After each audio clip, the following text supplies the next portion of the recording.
जय Hind friends. Engineering mathematics की series हम लोगों की चल रही थी और उसी सीरीज में हम लोग जो यूनिट 5 वेक्टर कैलकुलस पढ़ रहे थे उसके अगले हाफ पार्ट में पढ़ रहे थे, जिसको हमने कल से शुरू किया था, वेक्टर इंटीग्रल।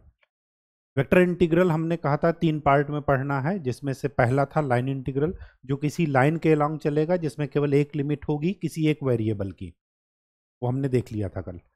आज जो हम पढ़ेंगे वो होगा सरफेस इंटीग्रल, जिसमें कि डबल इंटीग्रेशन का काम आएगा, क्योंकि सरफेस का मतलब ही होता है कि जो दो डायमेंशन से मिलकर के बने। ठीक है, चाहे वो एक्स वाई हो, चाहे वाई जेड हो, चाहे जेड एक्स हो। तो चलिए स्टार्ट करते हैं surface integral.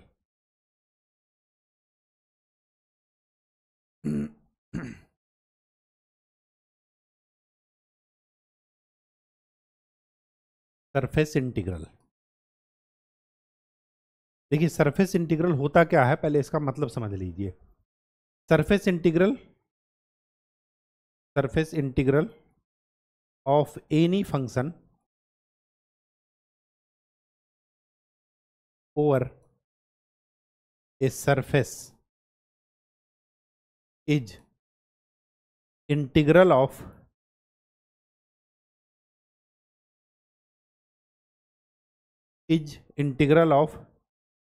Normal component of function over the surface. किसी भी फंक्शन का सरफेस इंटीग्रल उस फंक्शन के नॉर्मल कंपोनेंट के सरफेस इंटीग्रल के इक्वल होता है। वो सरफेस के नॉर्मल, अब जब भी सरफेस का नॉर्मल निकाला जाएगा तो नॉर्मल का मतलब ही यही है कि आपको ग्रेड लेना पड़ेगा, क्योंकि ग्रेडियंट क्या बताता है, नॉर्मल को बताता है। तो जब आप सरफेस का नॉर्मल लेंगे, उसकी डायरेक्शन में जो इंटीग्रेशन करेंगे वही उसका फंक्शन का क्या होगा, सरफेस इंटीग्रेशन। सिंबॉलिक भाषा में कुछ इस तरीके से लिखा जाता है, F dot N cap. N cap क्या है, unit vector normal to the surface. जिस सरफेस पर हम इंटीग्रेशन कर रहे हैं उसके नॉर्मल पर, मतलब 90 डिग्री पर जो सरफेस यूनिट वेक्टर है, dot D S. D S क्या है, जैसे अगर हम एक्स वाई प्लेन में हैं तो एक्स वाई प्लेन में डी एस क्या हो जाएगा, एक्स वाई प्लेन में एक्स भी रहेगा, वाई भी रहेगा, लेकिन डी एस क्या हो जाएगा, D x D Y divided by mod of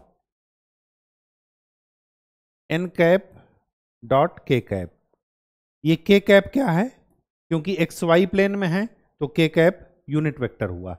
N cap से मल्टीप्लाई करना है यूनिट वेक्टर को, यूनिट वेक्टर एन कैप से के कैप को, नॉर्मल को क्या करना है, डॉट प्रोडक्ट लेना है, वो डिवाइड में आएगा। ये फार्मूला जरा ध्यान में रखिएगा, अगर ये फार्मूला आपको ध्यान में नहीं है तो आप क्वेश्चन गलत कर देंगे, 100% गलत कर देंगे। ठीक है, तो ये जरा सरफेस इंटीग्रल का फार्मूला आप ध्यान में रखिएगा कि सरफेस इंटीग्रल का फार्मूला ये होता है। ये मैंने एग्जाम्पल किसका लिया, एक्स वाई प्लेन का। अगर वाई जेड में है तो उसका जो भी नॉर्मल होगा, अगर वाई जेड होगा तो यहाँ पर आई कैप हो जाएगा, क्योंकि एक्स उसका नॉर्मल हुआ। ठीक है, अगर आपको पता हो तो ये 3 एक्सिस होते हैं और तीनों एक दूसरे के 90 डिग्री पर होते हैं। जैसे अगर कुछ ना ध्यान में आए तो अपने रूम का कोना देख लीजिएगा, रूम कुछ ऐसा होगा, कुछ ऐसा, तो इसका ये कोना देख लीजिएगा। यहाँ पर आपको तीनों दीवार एक दूसरे के 90 डिग्री पर मिलेंगी, जिस पर हम खड़े हैं वो, जो परपेंडिकुलर है वो, और जिस पर बोर्ड है ये। ठीक है, तीनों एक्सिस आपको 90 डिग्री पर मिलेंगे, वही चीज है यहाँ पर। ठीक है, समय ना नष्ट करते हुए सीधे एग्जाम्पल पर चलते हैं ताकि चीजें आपको समझ में आ जाएं। पहला क्वेश्चन ये है, इवेलुएट दिस डॉट डीएस। मतलब ये फंक्शन हुआ, यही तो मतलब हुआ, ये फंक्शन हुआ dot D S, where S is the surface of the sphere in the first octant. Surface, sphere का सरफेस नहीं दिया गया है,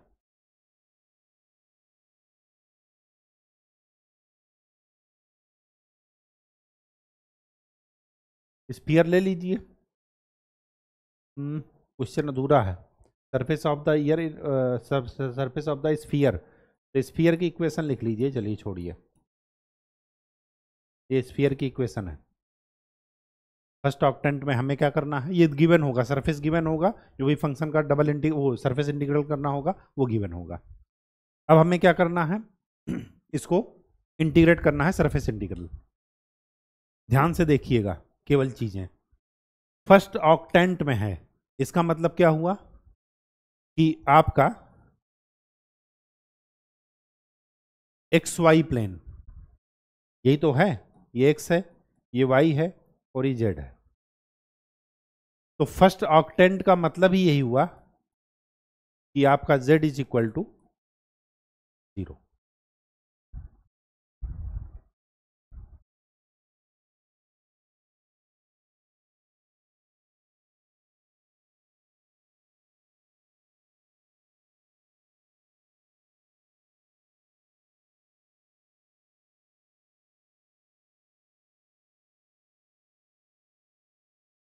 z इज इक्वल टू 0 होगा? नहीं, फर्स्ट ऑक्टेंट कह दिया, मतलब एक्स वाई जेड तीनों पॉजिटिव हैं। फर्स्ट ऑक्टेंट का मतलब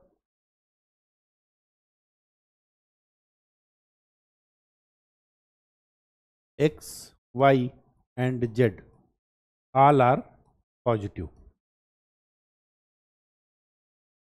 ठीक है, हमें सरफेस के फर्स्ट ऑक्टेंट में निकालना है। अब सरफेस इंटीग्रल की डिफिनीशन हमने क्या पढ़ी है? डिफिनीशन हमने ये पढ़ी है कि एफ डॉट एन कैप और डी एस, यही पढ़ा है। अब आपको ये ध्यान में रखना है कि जब भी हम फर्स्ट ऑक्टेंट की बात करेंगे, ये जो एक्स वाई प्लेन है इसके 90 डिग्री पर कौन सा प्लेन होगा? जेड वाला। तो ये जो एन कैप है, एन कैप हमें पहली बात तो निकालना है। क्यों? क्योंकि एन कैप क्या है? Unit vector normal to the surface. और जब भी हमें सरफेस गिवन होगा उसका यूनिट वेक्टर नॉर्मल निकालना होगा, इसका मतलब कि हमें इस फंक्शन का क्या निकालना है? ग्रेड। इसका क्या निकालना है? ग्रेड। तो एन कैप क्या हो जाएगा? Grad of phi divided by mod of grad phi, जहां पर फाई क्या है? सरफेस। फाई की वैल्यू क्या लिखेंगे? फाई इज इक्वल टू लिखेंगे x square plus Y square plus Z square minus a square. कोई दिक्कत? कोई दिक्कत नहीं। चलिए डेल फाई निकालिए। डेल फाई का मतलब इसका ग्रेडियंट। ग्रेडियंट आप निकालने का फार्मूला पढ़े होंगे। डेल फाई क्या मिलेगा? I cap del by del x phi plus j cap del phi by del y plus k cap del phi by del z. अब ध्यान से देखिए, इसको एक्स के रिस्पेक्ट में डिफ्रेंशिएट करेंगे तो क्या मिलेगा? 2x। तो आएगा क्या? 2x आई कैप 2y जे कैप और 2z के कैप। तो ये क्या मिल जाएगा? 2 कॉमन ले लीजिए, एक्स आई कैप वाई जे कैप प्लस जेड के कैप डिवाइडेड बाई, इसका अंडर रूट लेंगे, मॉड लेंगे तो मॉड लेकर के 2 बाहर ले लीजिएगा, अंडर रूट क्या आ जाएगा? X square plus Y square plus Z square. तो एन कैप क्या मिला आपको? 2 से 2 कैंसिल, एक्स आई कैप वाई जे कैप प्लस जेड के कैप। मल्टीपल इंटीग्रल के, या सॉरी वेक्टर कैलकुलस के इंटीग्रल के क्वेश्चन थोड़ा लंबे आएंगे, लेकिन स्टेप बाय स्टेप करते जाइएगा, इसमें शॉर्टकट मत अपनाइएगा। इसकी वैल्यू क्या गिवन है? Equal to A square. तो अंडर रूट ए स्क्वायर का अंडर रूट करेंगे तो क्या आ जाएगा? ए आ जाएगा। तो एक्स आई कैप वाई जे कैप जेड के कैप डिवाइडेड बाई ए, ये क्या मिला? Unit vector N cap. इसमें कोई दिक्कत? इसमें तो कोई दिक्कत है नहीं। चलिए अब देखते हैं एफ डॉट एन कैप, वो क्या निकला? F dot N cap, F की वैल्यू रखिए,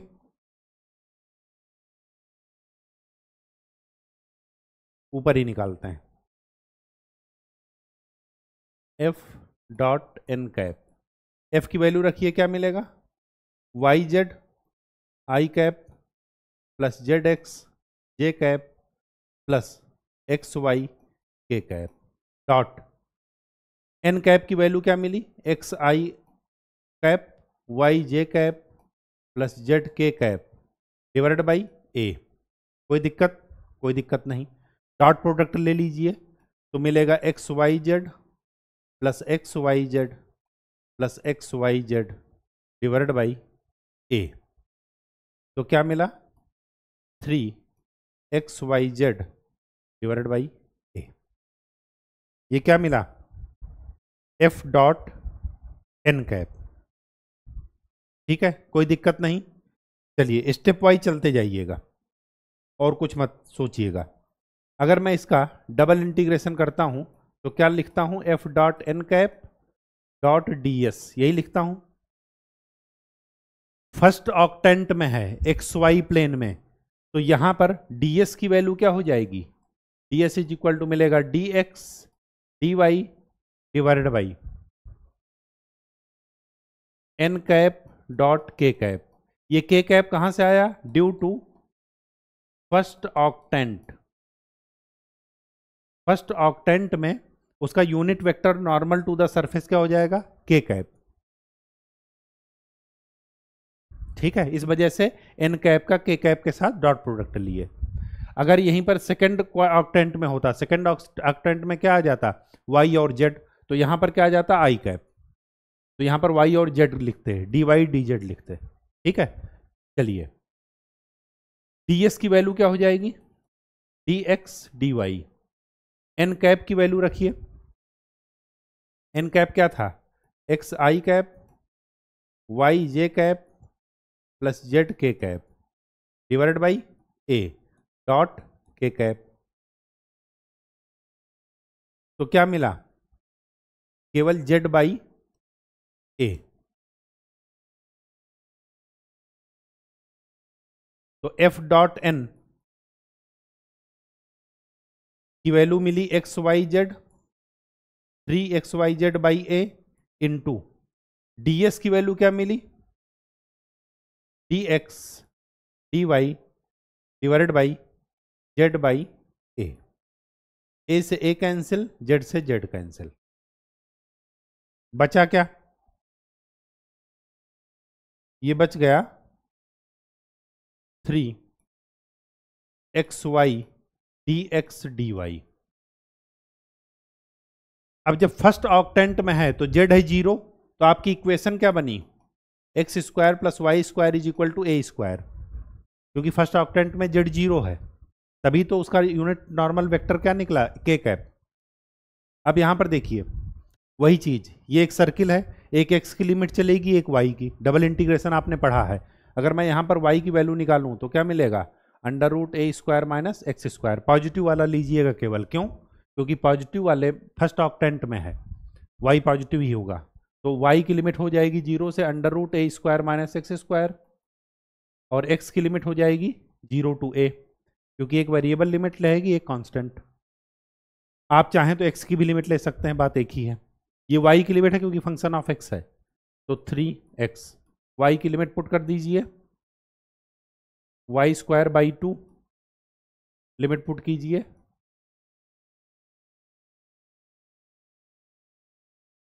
तो क्या मिला? 3/2x upper limit a square minus x square dx। तो क्या मिला? 3/2 एक्स इसके अंदर रहेगा,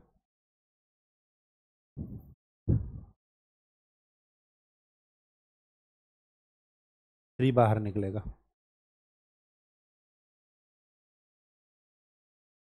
ठीक है, इसको क्या कर दीजिए? इंटीग्रेट कर दीजिए। तो ए स्क्वायर एक्स का इंटीग्रेशन एक्स स्क्वायर बाई 2 और एक्स क्यूब का इंटीग्रेशन एक्स की पावर 4/4, लिमिट पुट कर दीजिए 0 से ए। क्या मिला? Upper limit minus lower limit a की पावर 4/2 माइनस ए की पावर 4/4, तो क्या मिला 3/2, ए की पावर 4/4, तो क्या मिला 3a की पावर 4/8। ये आपका आंसर है। आंसर निकाल करके देख लीजिएगा, यही आएगा। ठीक है, स्टेप वाइज करते जाइएगा, कन्फ्यूजन मत रखिएगा। खास करके एन कैप में, एन कैप वो है जिससे हम ग्रेडियंट निकालते हैं, ग्रेडियंट से एन कैप आता है। और जो डीएस में dx dy divided by N cap dot के कैप है, तो उसमें से के कैप भी हो सकता है, आई कैप भी हो सकता है, जो भी आपका सरफेस होगा उसके नॉर्मल जो भी होगा। ठीक है, चलिए एक दूसरा एग्जाम्पल लेते हैं, इसमें से आपको चीजें पूरी क्लियर हो जाएंगी। So that F dot N cap dot D S का डबल इंटीग्रेशन या सरफेस इंटीग्रल 3/2 है, ये हमें प्रूफ करना है। जहां पर एफ क्या है, एफ ये फंक्शन दिया है, और एस क्या है, जैसे वहां पर सरफेस ऑफ स्फीयर दिया था, यहां पर एस क्या है, surface of the cube bounded by the plane x equal to 0, y is equal to 0, z is equal to 0, x equal to 1, y is equal to 1 and z is equal to 1। जरा मैं देखता हूं ये surface cube का बनेगा कैसे। थोड़ा बड़े में बनाइएगा ताकि चीजें समझ में आए। ठीक, एक ये बन गया, एक ये बन गया, इसको ऐसे मिला दीजिए, एक क्यूब बन गया। ठीक है, कोई दिक्कत तो है नहीं। मान लेते हैं ये x है, ये y है, ये z है। देखिए x equal to 0, x equal to 0 का मतलब ये y एक्सिस का इक्वेशन है, यहां पर x 0 होगा। y इज इक्वल टू 0, ये x एक्सिस का इक्वेशन है, जहां पर क्या होगा, y हमेशा 0 होगा। मतलब अगर मैं एक्स वाई प्लेन की बात करूं तो यहां पर z हमेशा 0 होगा, क्योंकि z कोऑर्डिनेट नहीं आएगा। जब हम एक्स जेड प्लेन की बात करेंगे, नीचे वाला, अगर मैं इसको नाम दे देता हूं O A B C D E F G, ठीक है, सब नाम दे दिए। अब यहां पर देखिए एक क्यूब में 6 सरफेस होंगे, एक तो ये बाहर वाला ए बी ई और जी, फिर एक किनारे वाला बी सी डी ई, फिर एक पीछे वाला एफ डी सी और ओ, फिर एक इधर वाला किनारे वाला एफ जी ओ ए, फिर एक ऊपर वाला एफ डी ई जी, और एक नीचे वाला ओ सी बी ए। ठीक, 6 सरफेस हो गए। तो ये जो इंटीग्रेशन है, ये इंटीग्रेशन 6 सरफेस के इंटीग्रेशन के बराबर होगा। अब यहां पर जरा देख लेते हैं, एक टेबल बना लेते हैं ताकि चीजें आसान हो जाएं, बस और कुछ नहीं। यहां पर लिखते हैं प्लेन या सरफेस, सरफेस का नाम लिखेंगे, इधर लिखेंगे unit vector normal to surface, यहां पर एरिया लिखेंगे, मतलब डीएस लिखेंगे,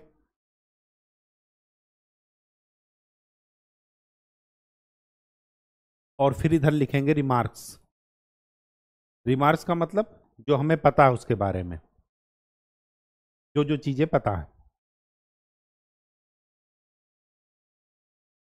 ठीक है, अगर मैं सबसे पहले नीचे वाला सरफेस लेता हूं ओ ए बी और सी, ये नीचे वाला, अब ये किस प्लेन में है, जेड एक्स प्लेन में है, तो यहां पर y इक्वल टू क्या मिलेगा, 0। इस नीचे वाले सरफेस का नॉर्मल वेक्टर कौन सा होगा, अच्छा ये भी आप जान लीजिए, ये जो नॉर्मल वेक्टर लेते हैं ये हमेशा आउटवर्ड लेते हैं, इनवर्ड नहीं लेते। यहां पर लिख लीजिएगा normal component of function, normal का मतलब यहां पर आउटवर्ड नॉर्मल लेना है, इनवर्ड नहीं, जो सरफेस के बाहर की ओर जाए, अंदर की ओर नहीं। तो यहां पर बाहर की तरफ कौन सा जाएगा, y का निगेटिव डायरेक्शन, मतलब जो unit vector normal to the surface होगा वो क्या होगा, माइनस जे कैप। क्या होगा, माइनस जे कैप। अब जब माइनस जे कैप होगा, y जीरो है, तो यहां पर z और x ही वेरी करेंगे, तो ds क्या हो जाएगा, dx dz। अब x और z कितना वेरी करेंगे ये जान लीजिए। यहां पर z क्या है, 1 है इस पॉइंट पर, क्यों, क्योंकि ये ओरिजिन है। यहां से 1 डिस्टेंस आया, इधर 1 डिस्टेंस आया, तो इसके कोऑर्डिनेट क्या हो जाएंगे, x है 1, y है 0, z है 1। c के कोऑर्डिनेट क्या हो जाएंगे, 1 0 0। d के कोऑर्डिनेट क्या हो जाएंगे, 1 1 0। f के कोऑर्डिनेट क्या हो जाएंगे, 0 1 0। f कहाँ है, y एक्सिस पर, y एक्सिस पर खाली y का कोऑर्डिनेट मिलेगा, बाकी सारे 0। d कहाँ है, x y प्लेन पर, तो खाली x और y के कोऑर्डिनेट मिलेंगे, z 0। e कहाँ है, ये b 1 0 1। ठीक, इसी तरह g किधर है, y और z प्लेन पर, तो 0 1 1। e के कोऑर्डिनेट क्या मिलेंगे, 1 1 1, क्योंकि यहां पर सब एक्स वाई और जेड सब 1 1 1 है। तो इस सरफेस पर देखिए, नीचे वाले सरफेस पर unit vector normal to the surface नीचे की तरफ गया, माइनस जे, डी एस क्या हो जाएगा, डी एक्स डी जेड।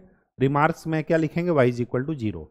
इसी तरह अब इधर वाला सरफेस देखिए, B C D E, B C D E. इधर का unit vector normal to the surface किधर होगा, एक्स की तरफ, बाहर की तरफ, मतलब आई कैप। यहां पर कौन वेरी करेगा, इस जगह पर यहां पर कौन वेरी कर रहा है, कांस्टेंट जो रहेगा वो क्या रहेगा, x इक्वल टू 1। तो वेरी कौन करेगा, z और y, तो dy और dz। अब ये वाला सरफेस देखिए, ओ सी डी एफ, पीछे की तरफ, पीछे की तरफ वाले सरफेस में unit vector normal to the surface बाहर की तरफ कौन रहेगा, अगर z इधर पॉजिटिव है तो उधर z क्या हो जाएगा, निगेटिव, तो माइनस के कैप। ठीक है, अब उधर की तरफ देखिए, वो एक्स वाई प्लेन में है, तो कौन वेरी करेगा, डी एक्स डी वाई। और उस प्लेन में z इज इक्वल टू क्या मिलेगा, 0, क्योंकि एक्स वाई प्लेन में है। बस चीजों को अच्छे से समझिएगा, अगर आपने यहां पर गलती कर दी तो समझ जाइए कि यहां के क्वेश्चन आप सरफेस इंटीग्रल के सॉल्व नहीं कर पाएंगे, चीजें बहुत ही आसान है। अब इधर का तरफ देखिए, ओ एफ जी ए, उधर की तरफ unit vector normal to the surface X के माइनस में, तो माइनस आई कैप। वाई और जेड प्लेन में है, तो इसका मतलब कि एक्स है 0, तो यहां पर क्या हो जाएगा, डी वाई डी जेड। फिर ये वाला सरफेस लीजिए, ए बी ई और जी, इधर की तरफ, इधर की तरफ बाहर निकलेगा तो जेड की डायरेक्शन में निकलेगा, तो unit vector normal to the surface हो जाएगा के कैप। यहां पर क्या है, जेड इज इक्वल टू 1, और कौन वेरी करेगा, डी एक्स डी वाई। ठीक, फिर ये हो गए। अब लीजिए ऊपर वाला सरफेस, ऊपर वाला सरफेस मतलब डी एफ जी और ई, डी एफ जी और ई,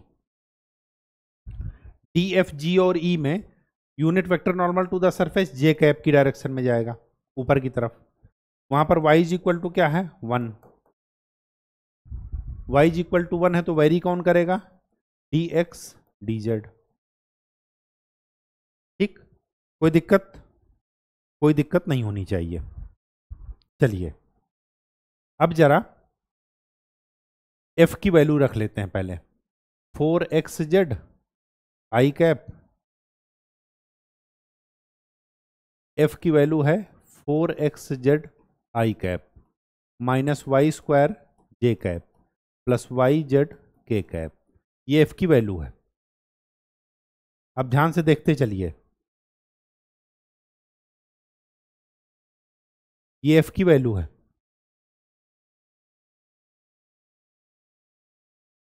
अगर मैं एफ की वैल्यू इस सरफेस पर निकालूं ओ ए बी सी पर, तो मैं क्या लिखूंगा? F dot N cap, surface integral अगर इसका मैं निकालूं, इंटू डी एस की वैल्यू लिखूंगा d x D z, into वो divided by N cap dot, जो यूनिट वेक्टर इसका नॉर्मल है, माइनस जे कैप। यही करूंगा इसका मॉड। जरा एन कैप क्या है? माइनस जे। माइनस जे से इसको जरा मल्टीप्लाई कीजिए, डॉट प्रोडक्ट लीजिए। तो पहले वाले सरफेस में यहां पर माइनस जे के साथ डॉट प्रोडक्ट लेंगे तो क्या मिलेगा? F is equal to minus Y square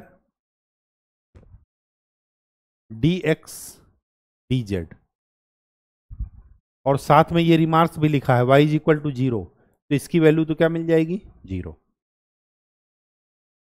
अब हम सरफेस इंटीग्रल, वो जो सरफेस इंटीग्रल है वो इन 6 सरफेस के सरफेस इंटीग्रल के सम के बराबर होगा, तो हम अलग अलग निकाल ले रहे हैं। जब हम ये वाला रखेंगे, आई के साथ उसका डॉट प्रोडक्ट लेंगे, तो यहां पर क्या मिलेगा? डबल इंटीग्रल 4xz, क्या मिलेगा? D Y D Z. Y कहां से कहां तक वेरी करेगा? यूनिट का क्यूब है तो 0 से 1। जेड भी कहां से कहां तक वेरी करेगा? 0 से 1।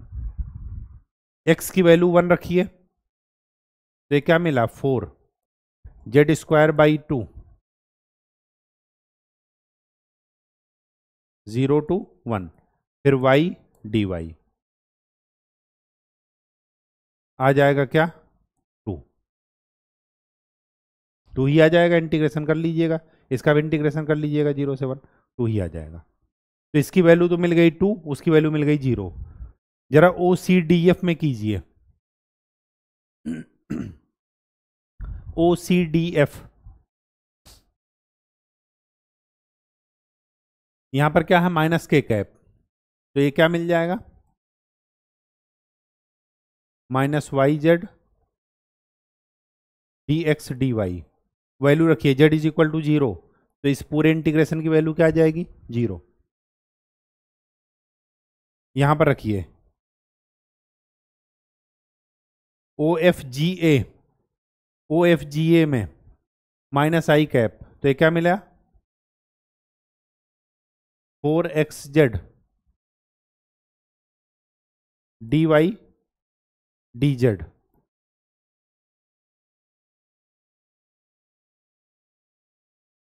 D Y D Z, value रखिए, x की वैल्यू 0, तो ये पूरा क्या मिल जाएगा? 0।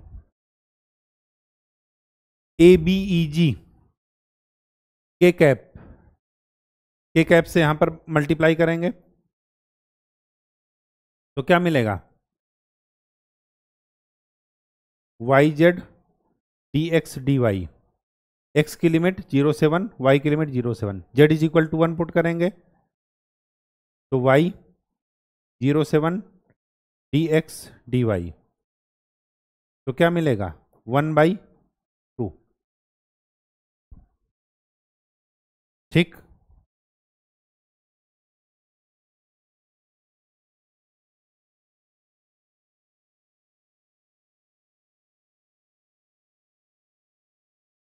अब डी जे कैप के साथ डॉट लेंगे तो यहां पर क्या मिलेगा? माइनस वाई स्क्वायर, तो यहां पर क्या मिला? Minus Y square D x D Z, 0 से 1, 0 से 1, वाई की वैल्यू रखिए, तो ये क्या मिलेगा? -1।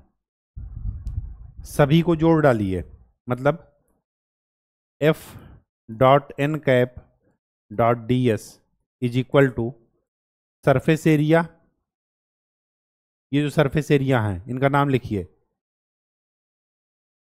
ओ A B C f dot N cap dot D s plus surface area B C D E f dot N cap dot D S.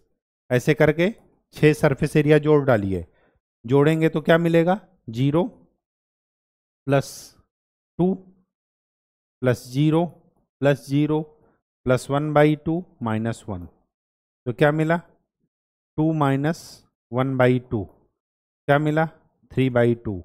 शायद यही आपको प्रूफ करना था, 3/2। कहानी समझ में आ गई। क्वेश्चन लेंदी होगा लेकिन स्टेप वाइज करते चले जाइएगा। आप इसमें एक ही गलती करेंगे, नॉर्मल आउटवर्ड लेना है सरफेस के। जो भी सरफेस आप पकड़िएगा उसका बाहर की तरफ जो नॉर्मल निकलेगा वही आपका यूनिट वेक्टर होगा, ये ध्यान में रखिएगा, अदरवाइज गलती हो जाएगी यहां पर। ठीक है, साथ में सरफेस में देखिएगा कौन वेरिएबल है कौन नहीं। अगर मैं इस सरफेस की बात करूंगा तो यहां पर x की वैल्यू 1 है, लेकिन वेरी कौन कर रहा, y और z। अगर मैं टॉप सरफेस की बात करूंगा तो यहां पर y इक्वल टू 1 है, क्यों, क्योंकि ये सबसे ऊपर है, नीचे बेस है, तो यहां पर डायमेंशन तो y इज इक्वल टू 1 है, y इज इक्वल टू 1। ठीक, तो एक दो बार करेंगे, विजुअलाइज करेंगे, चीजें अपने आप आ जाएंगी। ठीक है, ये लास्ट क्वेश्चन ही था, यहां पर 2 ही क्वेश्चन थे, थोड़ा प्रोसेस लेंदी है, 2 ही क्वेश्चन बताए हैं, आगे आपका रिपीट हो जाएगा जब हम स्टोक्स थ्योरम और गॉस डाइवर्जेंस थ्योरम पढ़ाएंगे। ठीक है, तो आज के लिए इतना ही। सरफेस इंटीग्रल आशा करते हैं कि चीज़ें आपको समझ में आई होंगी। फिर भी कोई डाउट हो तो पूछ लीजिएगा। बार बार चीज़ों को रिवीजन कीजिए, वो भी लिख करके, याद मत कीजिएगा। जितना मैथ में प्रैक्टिस करेंगे आप उतना ही आपकी मैथ शार्प होती जाएगी। ये विशेषता है मैथ की, ये मैथ की नहीं किसी भी सब्जेक्ट की विशेषता है। बस ये है इसमें कि यहाँ पर आप प्रैक्टिकल अप्लाई करेंगे, सॉल्व करेंगे क्वेश्चन, तो आपको फार्मूले अपने आप याद रहेंगे। प्रोसेस एटलीस्ट इतना याद रहेगा कि करते क्या हैं, कैसे हैं क्वेश्चन सॉल्व कैसे करते हैं, अदरवाइज फार्मूला तो सभी को याद रहता है। ठीक है, तो मिलते हैं नेक्स्ट लेक्चर में, तब तक के लिए खूब अच्छे से पढ़ाई कीजिए, मेहनत कीजिए। धन्यवाद।